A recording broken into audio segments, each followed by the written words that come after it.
When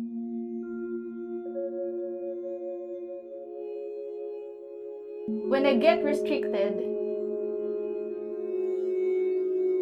the more that I feel like I'm free.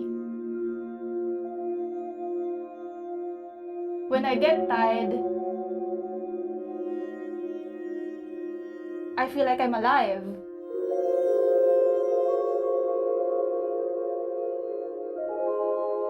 It's then I realize that I know myself.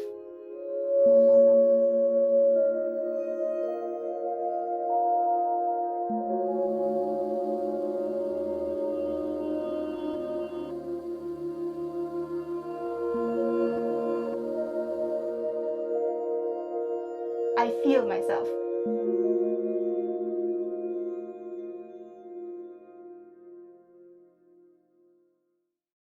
Hey everybody, welcome back to At the Backdoor. Today we are going to talk about being tied up. If you're new here, my name is Yvanne Evangelista. I'm your host and I'm joined by the very beautiful Raven. Hi Raven. Hi.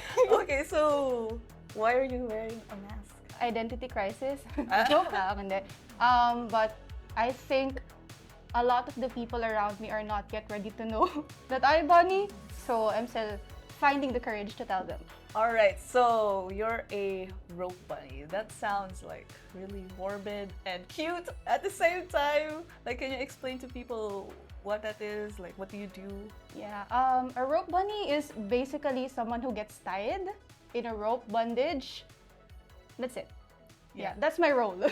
Okay, so how did you get into this? I actually got introduced in a local community in 2018, primarily really to explore rope bondage, and history, goes on after that. So what first drew you sa art of tying?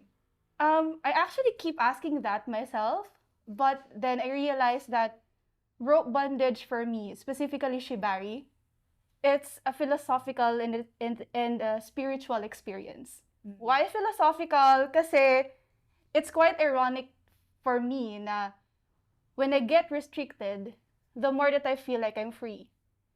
And rope really does give me that kind of experience. When I get tied, I feel like I'm alive.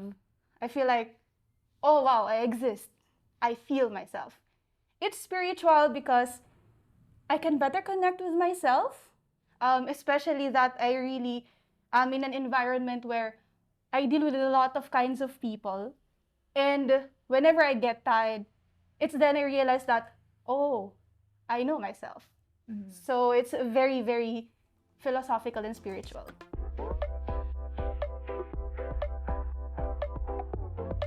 Being a rope bunny, like when people usually think about it, common misconception that you lose power or like, alam mo yun, na you're a sub.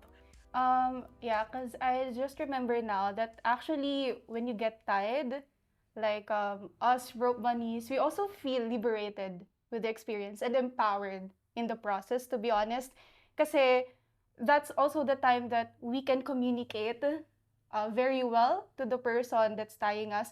And I think it's also empowering in such a way that we also tend to discover our own sexuality, our own sexual preferences, the sexual needs that we actually need pala, no? Pero hindi namin nalalaman noon.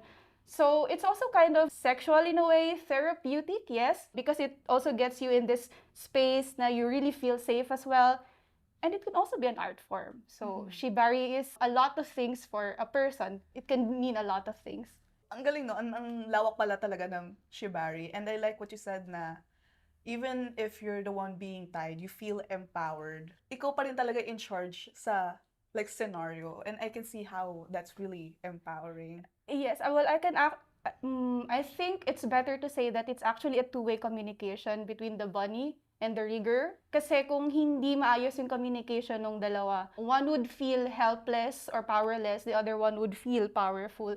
And that's not gonna really help kasi Shibari should also be done in a very safe way. Empowering siya for us rope bunnies kasi you can actually challenge the rigger, the one that's tying you on the position, the pose, the duration of the tie.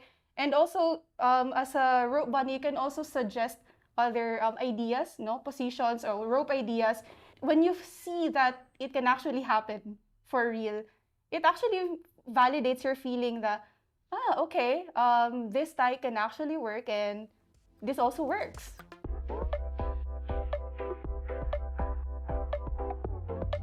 So for the people who wants to get into it, asking for a friend ulit, what are the most important things that they should remember? I think I'll base my answers sa question na to on my first experience of getting tied. So the most important things, of course, when you're a beginner, really it's important to negotiate. The negotiation aspect. Actually, when I started, I just posted that, oh, I want to try rope bondage, etc., etc.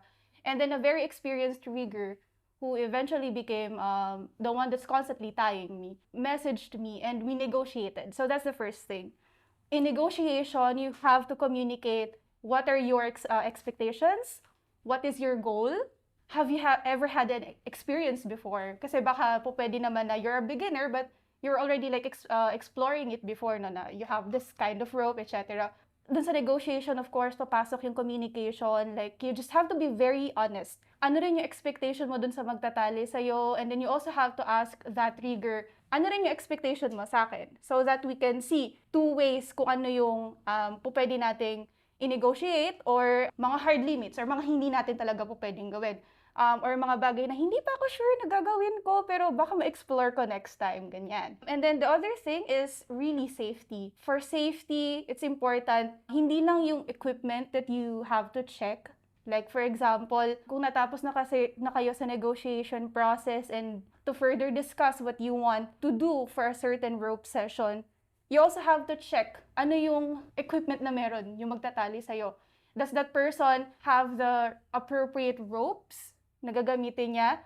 Does that person have a shear? No? Kasi at any moment, kapag ka sobrang humigpit yung tali, or ma-put into super space kayo no, na sobrang nag-enjoy na kayo, maramdaman as a bunny na very restricting na siya or mahirap nang huminga, the rigger has to cut that rope, whatever happens. There's also an important part ng safety about the body.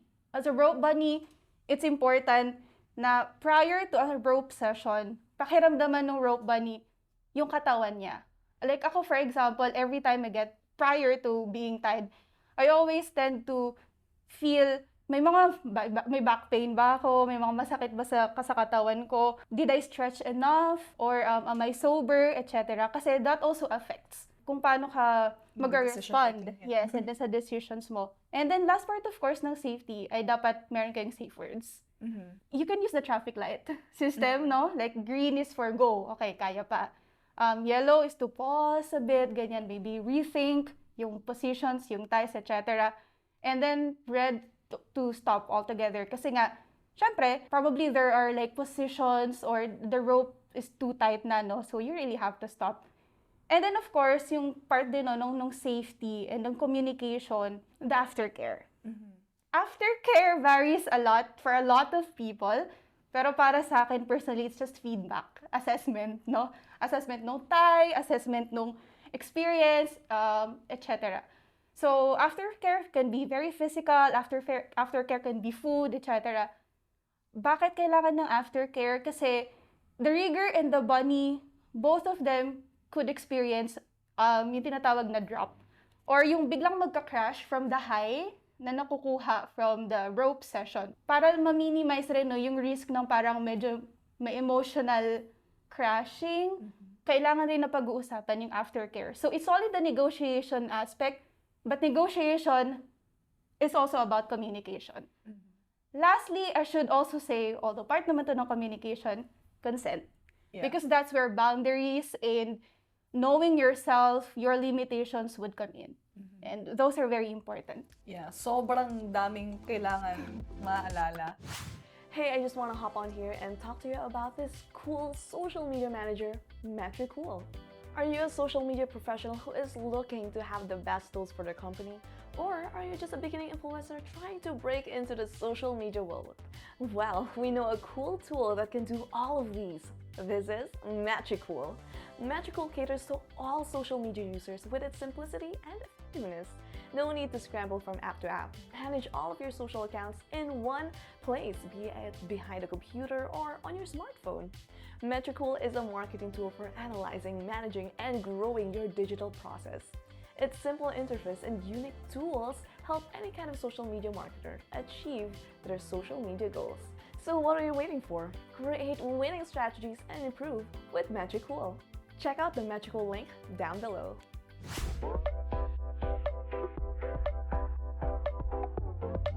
Yeah, so you touched upon the high of being tied. So can you walk us through like what are you feeling during a session? Well, ito naman, most of the time, most if not all, no. Prior to a session, I always really get excited being tied. I don't know, just like, makakita lang ako actually ng rope. Na-excite na ako doon.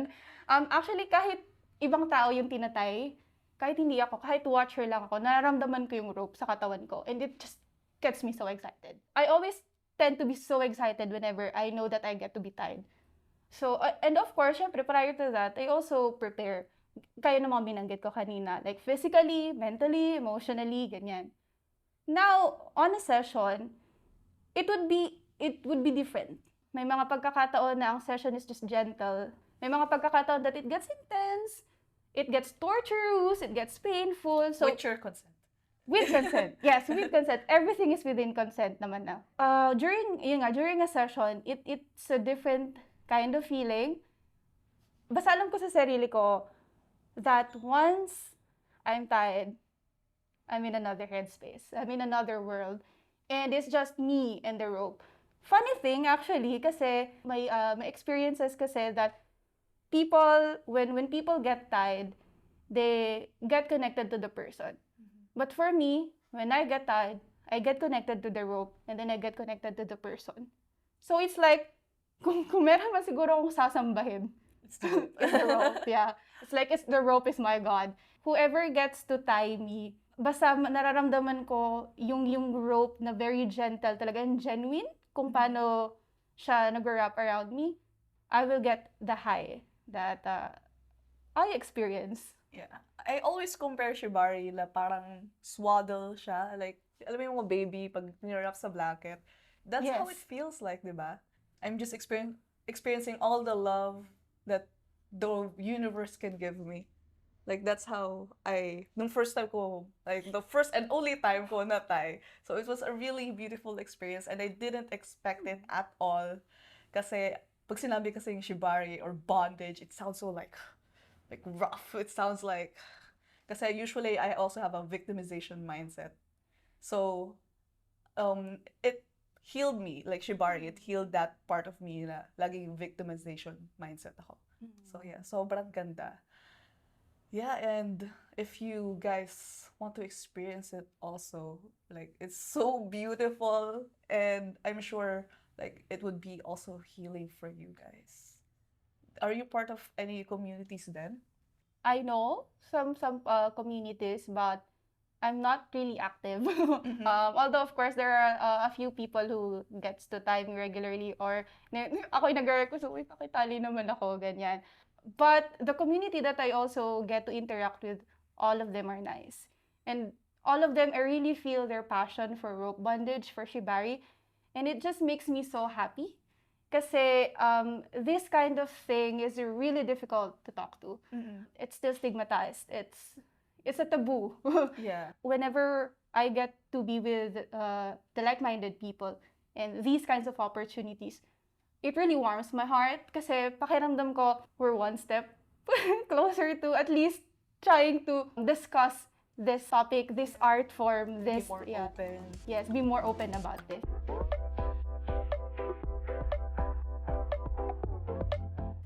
So do you have any advice or do you have anything to say to rope bunnies or people who want to be a rope bunny?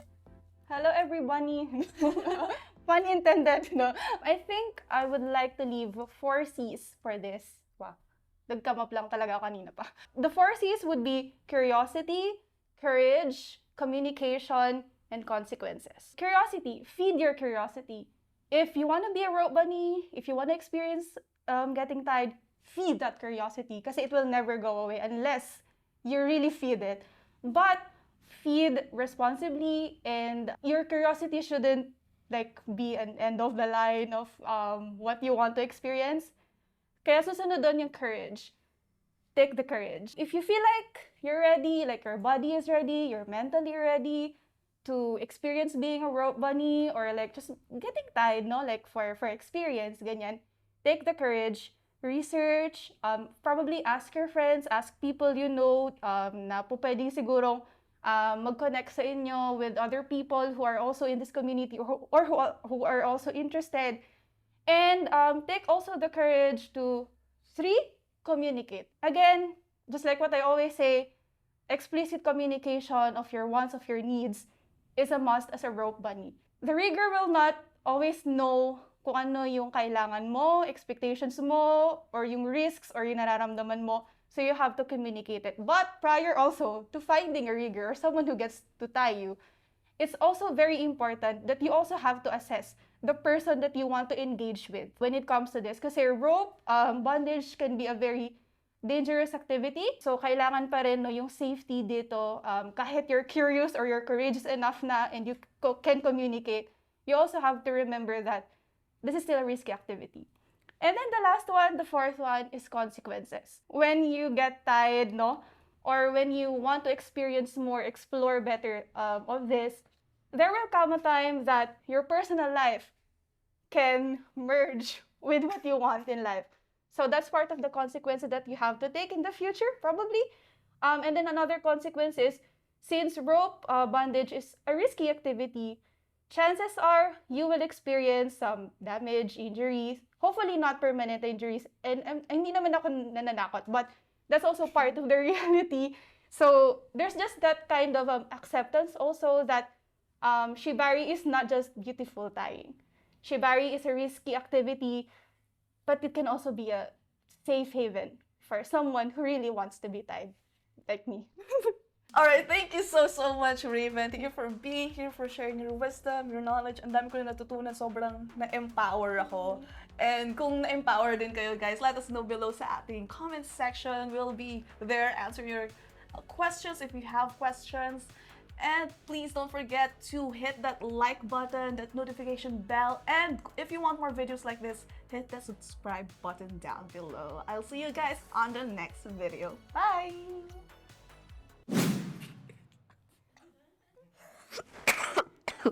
Nag-antigen ako, don't worry. I'm fine. Okay, game. So outro? Yeah. Okay. Yeah, Right. okay? Yeah.